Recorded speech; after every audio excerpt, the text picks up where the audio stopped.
Thank you, everybody, for coming to the Aaron Torres Podcast YouTube page. I do have one quick favor before we get to the video that you came here for, and that is very simply this. You see that little red subscribe button below this video? Go ahead, smash that subscribe button. It really does help me. It really does help this channel grow and my audience grow. So go ahead and hit that red subscribe button. And now, here is the video that you came here for. Let's transition to the rest of the day in college basketball. And again, not like a ton to talk about, but I will very quickly give credit to a team that I haven't given very much credit to. How about my Duke Blue Devils? Okay, they're not really my Duke Blue Devils. I kind of poke Coach K a lot. Listen, I think most of the poking that Duke gets is absolutely justified. We're beyond the era of their players slapping the floor and doing crazy Duke basketball player things. But Coach K, I mean, he's still kind of annoying, right? I mean, we had the incident this year with the reporter. I think he was 100% wrong. I did not like how he handled that. I did not like when he tried to cancel college basketball earlier this season, saying we shouldn't play out-of-conference games.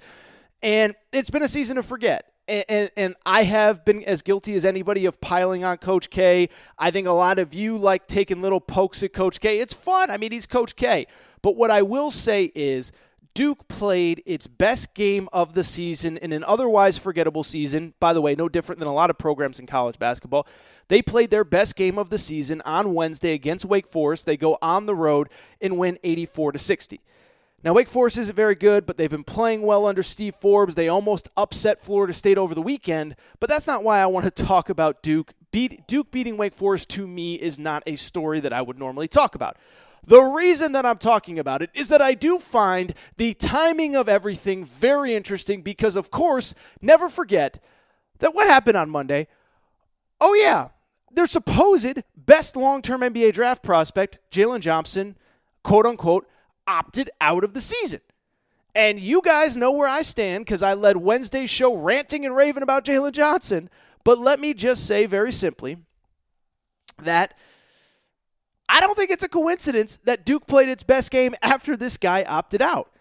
It was clear that from all reports that he was not getting along with the coaching staff. And listen, I said it on Wednesday's show. I'm not going to place 100% of the blame on the kid.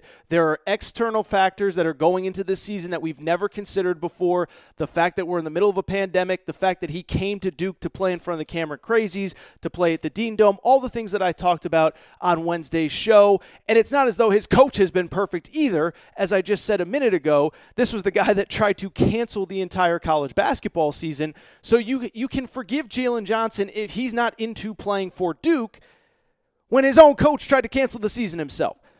At the same time, like I said, it was clear there was something going on. It was clear that there was a disconnect between player and coach. As I said on Wednesday's show, there was questions over, quote-unquote, how injured he was early in the season and over how and why he was playing the way that he was later on in the season, which led to him only playing 8 minutes against NC State on Saturday, which not ironically was probably Duke's second best game of the season. They take care of NC State on Saturday. Jalen Johnson barely plays. He quits the team on Monday. Oh, excuse me, he opted out. I'm sorry, he didn't quit. But he actually did quit. We talked about it last episode. And then on Wednesday, Duke plays its best game of the season. And so, again, I don't want to belabor the point. Duke's 9-8. I'm not going to sit here and claim that their seasons turn around and they're going to make a run and they're going to be incredible. But what I will say is I do think that we've all played sports. Anybody listening has played sports or has a son who's played sports, who has a daughter who plays sports. And sometimes there can be circumstances where it's addition by subtraction, where you have somebody that's a problem in the locker room, somebody that's demanding playing time, somebody that's bringing down the rest of the team. And sometimes the team does rally when that person leaves. Not saying that's definitively what has happened at Duke, but I don't think it's ironic, or I think it's unironic, really, that they are now playing their best basketball without him in the lineup and without him now in the program. Finally, what I would say, I think in the bigger picture, it is going to be very fascinating to see what happens with him going forward from one perspective.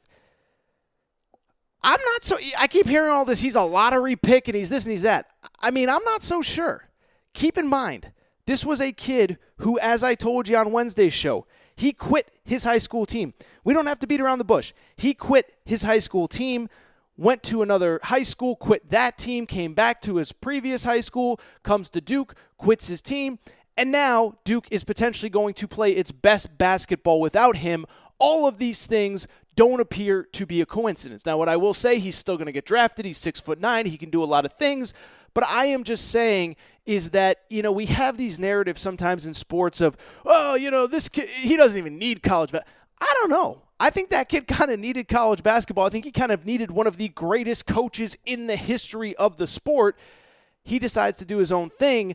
I'll be curious if it affects his draft stock. And by the way, I'll be curious if all the people who defended him over the last couple of days, he didn't quit. Well, let's see if he falls. Let's see if his draft stock is hurt, because I see these stories all the time of kids making unpopular decisions, and nobody ever follows up when the decision doesn't work out, right? RJ Hampton decides to go to Australia. Shout out to Torrent Craig, by the way.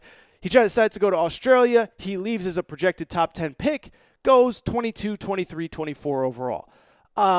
There's plenty of other examples. Darius Baisley opts out of college basketball, goes late in the first round. Mitchell Robinson opts out of college basketball, goes in the second round. So we have plenty of these stories where a guy makes an unconventional decision, thinks that he's better off not playing at all, and it ends up biting him in the butt. Nobody ever talks about it. It'll be interesting to see what happens with Jalen Johnson. Not going to be too critical. It appears to have worked out for all parties involved. I will be curious to see what his future holds and whether anyone actually questions the decision if it does not work out for him.